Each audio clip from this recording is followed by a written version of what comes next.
One actress built the entire show around her character for 8 years and then walked away without warning.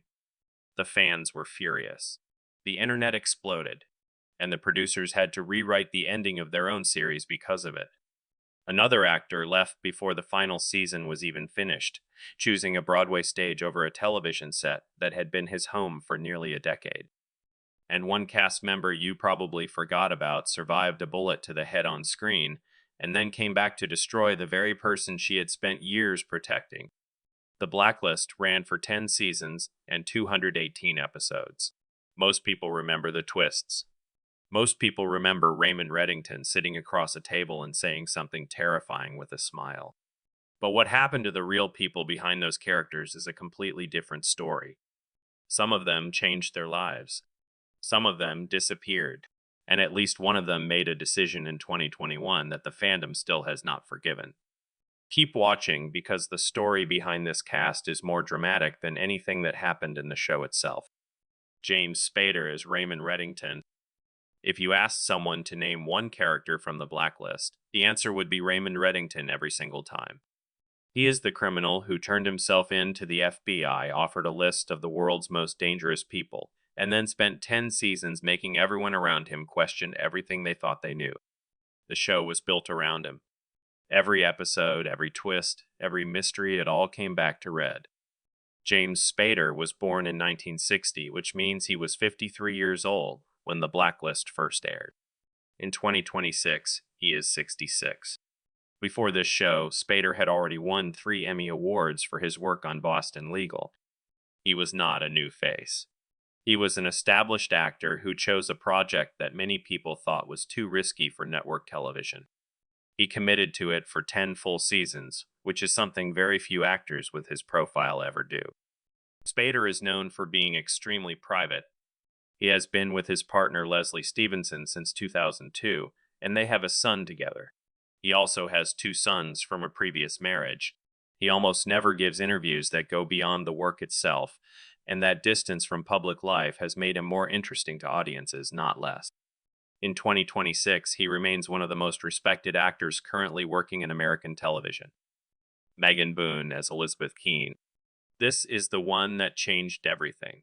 Elizabeth Keene was not just a character on the Blacklist. She was the audience's entry point into the entire story. She was the reason Red turned himself in. She was the mystery at the center of every major storyline for 8 seasons.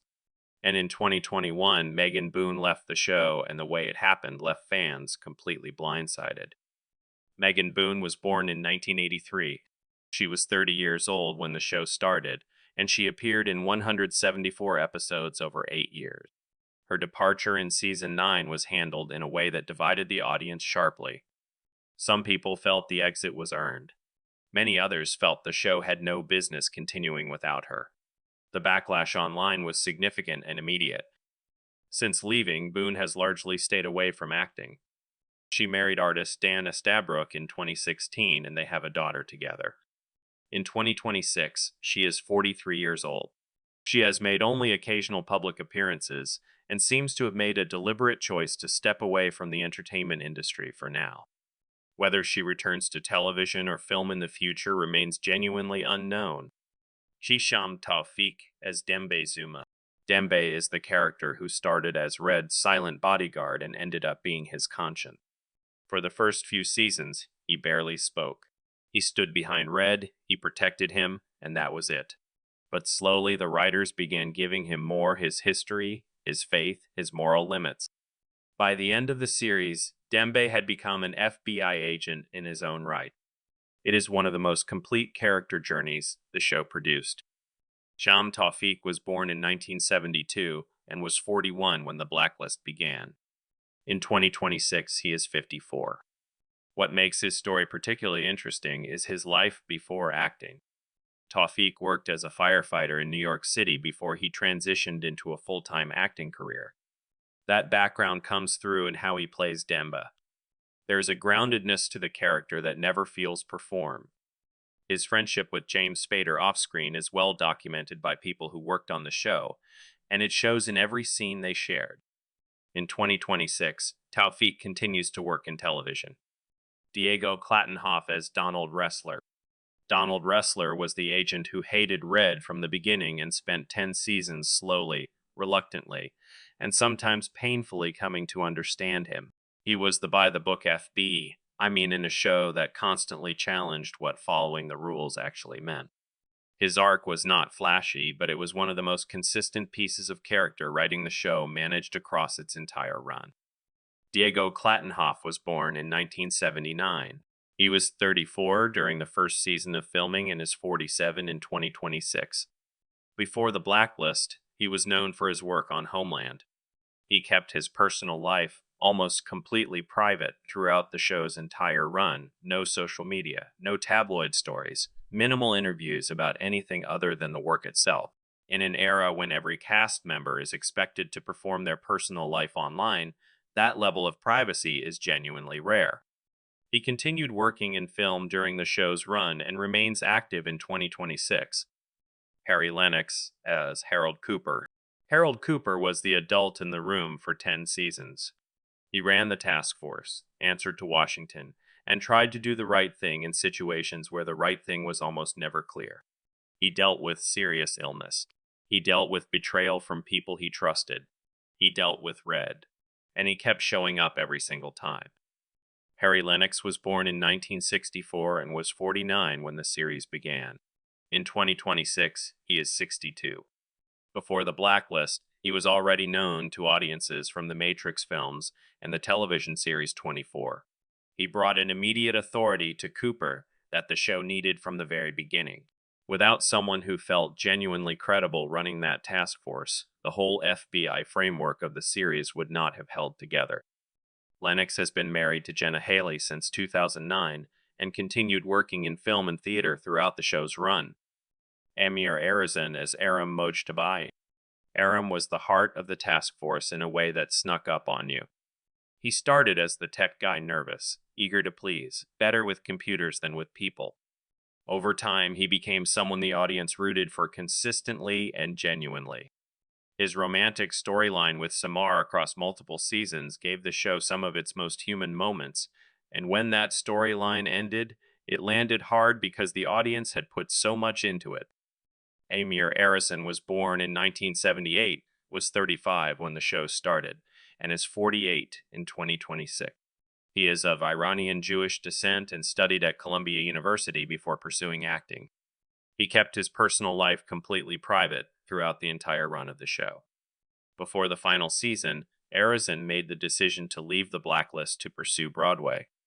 It surprised people but also made complete sense for an actor who had always been more than just a television performer. Mozhan and Marno as Samar Navabi. Samar Navabi arrived in Season 2 as a Mossad officer with a complicated past and an even more complicated present. She was sharp, she was dangerous, and she was immediately one of the most interesting people on the task force. Her 6 seasons gave her room to become fully dimensional, and the relationship she built with Aram became one of the show's most emotionally effective storylines.